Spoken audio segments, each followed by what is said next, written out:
Car nous n'avons pas à lutter contre la chair et le sang, mais contre les dominations, contre les autorités, contre les princes de ce monde de ténèbres, contre les esprits méchants dans les lieux célestes. Éphésiens chapitre 6, verset 12. Selon la parole, notre combat ne doit jamais être contre les humains, mais uniquement contre le diable et ses démons.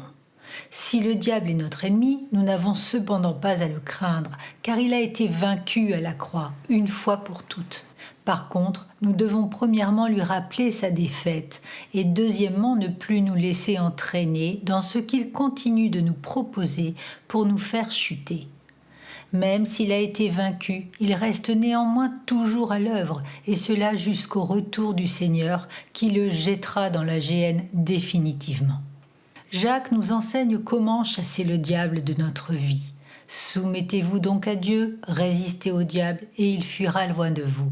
Jacques chapitre 4 verset 7. Pour résister au diable, comme Jacques nous le rappelle, nous devons avant tout nous soumettre à Dieu. C'est indispensable. Et ce n'est qu'après que le diable fuira loin de nous.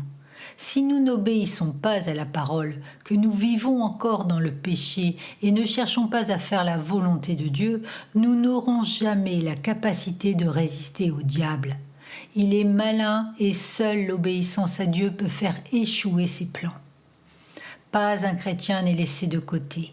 Le diable a sa horde de démons et s'occupe de tous les enfants de Dieu sans en oublier un seul. Mais n'oublions jamais que Dieu est au contrôle et qu'il permet ces épreuves afin de nous perfectionner pour sa gloire. Sans épreuves, il serait impossible de grandir spirituellement. Ne regardons donc pas les difficultés comme des expériences insurmontables, mais au contraire, considérons-les comme le moyen qui nous est offert pour grandir dans la foi et diminuer dans notre chair. Les épreuves sont là pour glorifier notre Seigneur, pour l'élever dans notre vie.